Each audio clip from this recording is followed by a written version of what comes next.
창세기 34장. 레아가 야곱에게 낳아준 딸 디나가 그 고장 여자들을 보러 나갔다. 마침 그 지방 군주인 히위 사람 하몰의 아들 세겜이 디나를 보고 붙들어다가 겁탈하였다. 세겜은 야곱의 딸 디나에게 애타게 애정을 호소하였다.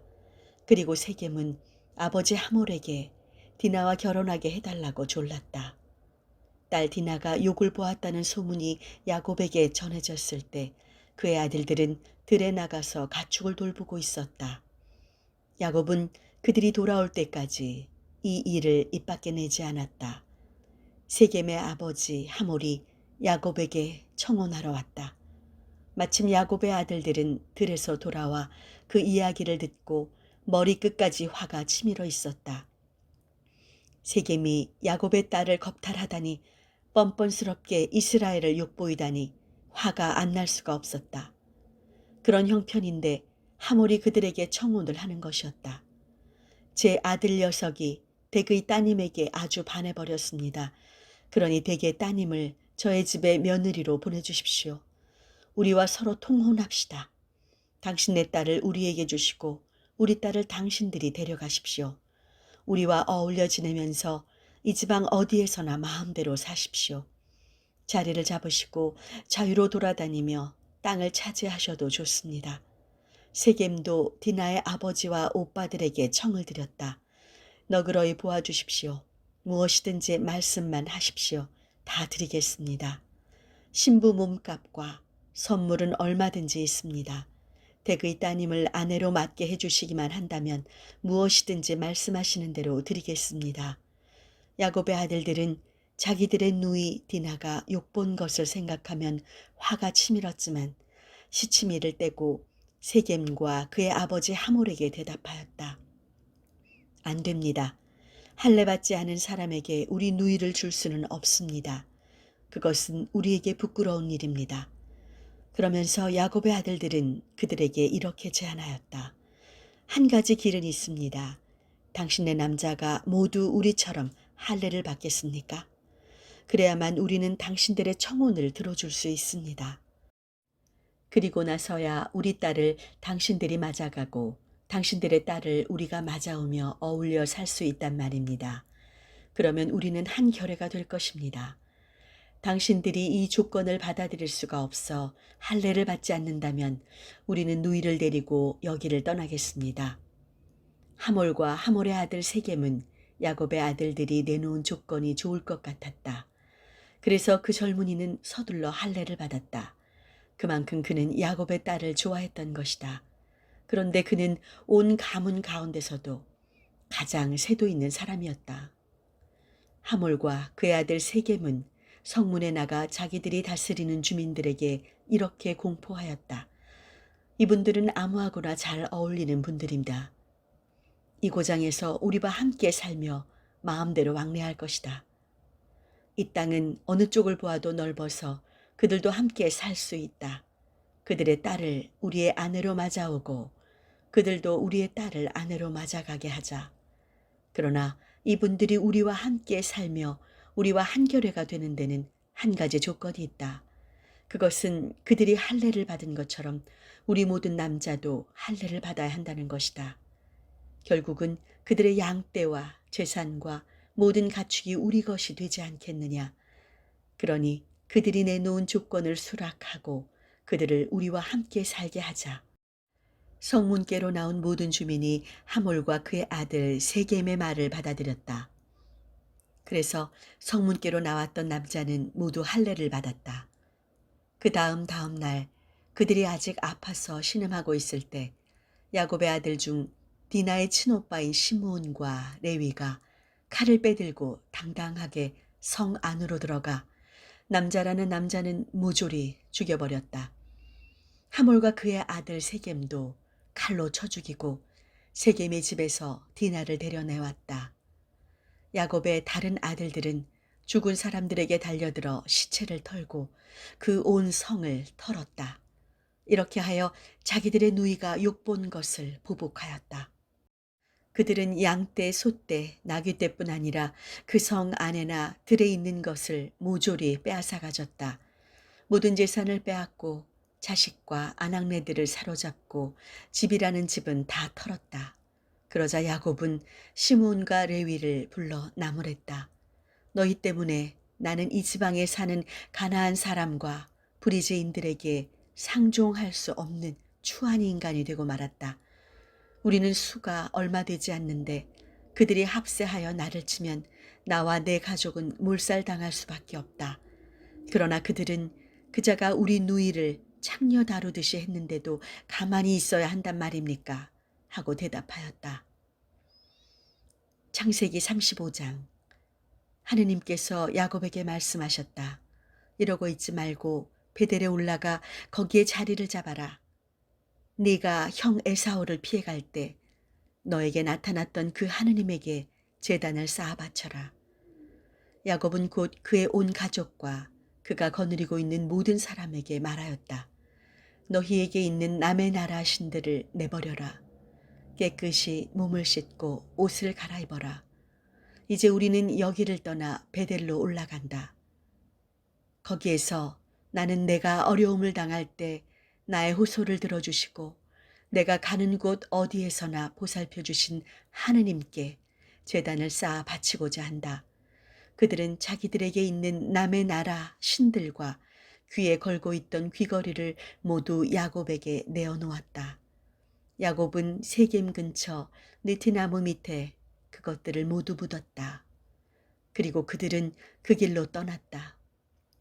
그러나 신비한 두려움이 주위에 있는 도시들을 휘어잡아서 아무도 야곱의 자손들을 추격하지 못했다. 야곱은 자기에게 딸린 사람들을 데리고 가나안 땅 루즈에 이르렀다. 이 루즈가 곧 베델이다. 야곱은 거기에 제단을 쌓고 그곳 이름을 엘베델이라 하였다. 야곱이 형을 피해갈 때 하느님께서 그곳에서 그에게 나타나셨던 것이다. 베델 아래쪽 상수리나무 밑에는 리브가의 유모 드보라가 묻혀 있었다. 그래서 사람들은 그곳을 알론바긋이라는 이름으로 불렀다. 야곱이 밧단 아람에서 돌아오는데 하느님께서 다시 그에게 나타나셔서 복을 주시고 말씀하셨다. 내 이름이 야곱이었지. 그러나 이제부터는 야곱이 아니라 이스라엘이라 부를 것이다. 이리하여 그의 이름을 이스라엘이라 부르게 되었다. 하느님께서 이어 말씀하셨다. 나는 전능한 하느님이다. 너는 많이 낳아 번성하거라. 너에게서 한 민족이 아니 여러 민족이 모인 집단이 나리라. 내 후손 가운데서 왕들이 태어나리라. 아브라함과 이삭에게 주었던 이 땅을 내가 너에게 준다. 또한 너의 뒤를 이을 후손에게 준다. 하느님께서는 이렇게 야곱에게 말씀하시고 그를 떠나 올라가셨다. 야곱은 하느님께서 자기와 말씀을 나누시던 그곳에다 석상을 세웠다. 그는 그 돌기둥 위에 술을 붓고 또 기름을 부었다. 야곱은 하느님께서 자기와 말씀을 나누시던 그곳을 베델이라 이름하였다. 그들이 베델을 떠나가는 도중 에브랏까지는 아직 얼마 더 가야 하는 데서 라헬이 몸을 풀게 되었다. 난산이었다. 아기를 낳지 못해 고생하는데 산파가 걱정하지 마셔요. 이번에도 아들입니다. 하고 위로하는 것이었다. 마침내 라헬은 죽게 되어 숨을 거두면서 아기 이름을 벤온이라고 불렀다. 그러나 아기 아버지는 베냐민이라 불렀다. 라헬은 에브랏으로 가는 길가에 묻혔다. 에브랏은 곧 베들레헴이다. 야곱은 라헬의 무덤 위에 비석을 세웠다. 그것이 이날까지 라헬의 묘지로 알려져 있다. 이스라엘은 다시 길을 떠나 믹다레델 건너편에 이르러 천막을 쳤다. 이스라엘이 그 땅에 살고 있을 때였다. 르우벤이 아버지의 소실 빌하를 범하였는데 그 이야기가 이스라엘의 귀에도 들어갔다. 야곱에게는 아들 12이 있었다. 야곱이 레아에게서 얻은 아들은 맏아들 르우벤, 그 아래로 시므온, 레위, 유다, 이사갈, 즈불룬이었다. 요셉과 베냐민은 라헬에게서 얻은 아들이다. 단과 납달리는 라헬의 몸종 빌하에게서 얻은 아들이요. 가드와 아셀은 레아의 몸종 질바에게서 얻은 아들이다. 이들은 야곱이 밧단 아람에 있을 때에 얻은 아들들이다. 야곱은 마침내 아버지를 찾아 키럇 아르바라고도 부리는 마므레에 이르렀다. 그곳은 아브라함과 이스하악이 몸붙여 살던 헤브론이다. 이스하악은 180세나 살았다. 이스하악이 이렇게 명이 다하여 숨을 거두고 죽어 이 세상을 떠나 선조들 곁으로 가자 아들 에사와 야곱이 그를 안장하였다. 창세기 36장. 에돔이라고도 불리는 에사우의 예보는 아래와 같다. 에사우는 아넷감을 가나안의 딸들 가운데서 골라 해쪽 엘론의 딸 아다와 호리족 시브온의 손녀이며 아나의 딸인 오홀리바마와 이스마엘의 딸이며 느바요의 누이인 바스맛을 맞아들였다.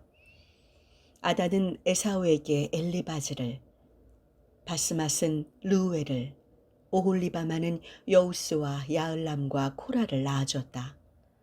이들은 에사우가 가나안 땅에 있을 때 얻은 아들들이다. 그 후 에사우는 아내와 아들, 딸과 자기 집에 딸린 모든 식구들을 거느리고 가나안 땅에서 얻은 모든 가축과 모든 재물을 포함한 그의 재산을 싣고 아우 야곱을 떠나 세일 땅으로 갔다. 그들이 모은 재산이 너무 불어나 함께 살기 어렵게 되었던 것이다. 즉 그들의 가축이 너무 많아져서 그들이 머물러 사는 땅에서 나는 것으로는 둘이 다 살아갈 수가 없었던 것이다. 이렇게 해서 에사우는 세일 산악지대에 자리를 잡았는데 이 에사우를 에돔이라고 한다. 세일 산악지대에 사는 에돔의 조상 에사우의 계보는 이러하다. 이것이 그 아들들의 이름이다. 에사우가 아내 아다에게서 얻은 아들은 엘리바즈이고 아내 바스맛에게서 얻은 아들은 르우엘이다. 엘리바즈는 아들 대만, 오말, 스보, 가담, 크나즈를 두었다. 에사우의 아들 엘리바즈에겐 딥나라는 소실이 있었는데 그는 엘리바즈에게 아말렉을 낳아주었다. 이들이 에사우가 아내 아다에게서 얻은 후손들이다. 르우엘은 아들 라핫, 제라, 삼마, 밑자를 두었다. 이들이 에사우가 아내 바스맛에게선 얻은 후손들이다. 시브온의 손녀이며 아나의 딸은 오홀리바마가 에사우에게 낳아준 아들은 여우스, 야을람, 코라이다. 에사우 후손의 주장들은 아래와 같다. 에사우의 맏아들 엘리바즈 후손의 주장으로서는 주장 대만, 주장 오말, 주장 스보, 주장 크나즈, 주장 코라, 주장 가담, 주장 아말렉이 있었다. 이들이 에돔 땅에 퍼진 엘리바즈파의 주장들인데 그들은 아다의 피를 받은 후손들이다. 에사오의 아들 르우엘 후손의 주장으로서는 주장 나핫, 주장 제라, 주장 삼마, 주장 밑자가 있었다. 이들이 에돔 땅에 퍼진 르우엘파 주장들인데 그들은 에사오의 아내 바스맛의 피를 받은 후손들이다. 에사오의 아내 오홀리바마 후손의 주장으로서는 주장 여우스, 주장 야을랍, 주장 코라가 있었다. 이들이 아나의 딸로서 에사오의 아내가 된 오홀리바마의 피를 받은 주장들이다. 에사오의 자손과 그들의 주장들은 위와 같다. 이것이 에돔이다. 세일은 호리족에 속한 사람인데 그 지방에 자리 잡고 있던 그의 아들들은 로탄, 소발, 시브온, 아나, 디손, 에제르, 디산이다. 이들이 에돔 땅에 사는 세일의 아들로서 호리족의 주장을 지낸 사람들이다. 로탄은 아들 호리와 헤맘을 두었다. 그런데 바로 이 로탄의 누이가 딥나이다. 소발은 아들 알완, 마나핫, 에발, 스보, 오남을 두었다. 시브온에겐 아들 아야와 아나가 있었는데 아나는 아버지의 나귀를 치다가 들판에서 온천을 발견한 바로 그 사람이다.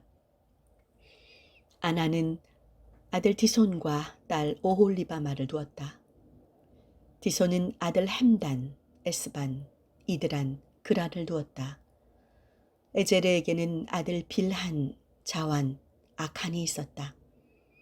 디산에게는 아들 우스와 아란이 있었다. 후리족의 추장을 지낸 사람으로서는 추장 로탄, 추장 소발, 추장 시브온, 추장 아나, 추장 디손, 추장 에제르, 추장 디산이 있었다. 이들이 세일 땅에 살던 후리족의 부족별 추장들이다. 이스라엘 백성을 다스릴 왕이 아직 일어나기 전에 에돔에는 이미 그 땅을 다스리는 왕들이 있었는데 그 이름은 아래와 같다. 부올의 아들 벨라가 에돔에서 왕 노릇하였는데 그의 수도 이름은 딘하바였다. 벨라가 죽자 보스라 출신 제라의 아들 요밥이 뒤를 이어 왕이 되었다. 요밥이 죽자 대만 출신 후삼이 뒤를 이어 왕이 되었다.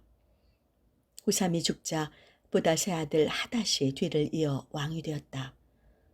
하닷은 미디안을 모압벌에서 무찌른 왕인데 그의 수도는 아윗이었다. 하닷이 죽자 마스레카 출신 사물라가 뒤를 이어 왕이 되었다. 사물라가 죽자 유프라테스 강가 르호보 출신 사울이 뒤를 이어 왕이 되었다. 사울이 죽자 악볼의 아들 바알 하난이 뒤를 이어 왕이 되었다. 악볼의 아들 바알 하난이 죽자 하닷이 뒤를 이어 왕이 되었다. 그의 수도 이름은 바우였고 아내 이름은 무에타부엘이었는데 메자합의 손녀이자 마드렛의 딸이었다. 에사우에게서 퍼져나간 추장들의 시족별, 지역별 명단은 아래와 같다. 추장 딥나, 추장 알와, 추장 여댓, 추장 오홀리바마, 추장 엘라, 추장 비논, 추장 크나즈, 추장 대만, 추장 밉살, 추장 막디엘, 추장 이람. 이들이 에사우를 조상으로 하는 에돔 사람들의 추장들인데 그들은 각기 상속받은 땅에서 따로따로 자리를 잡고 살았다.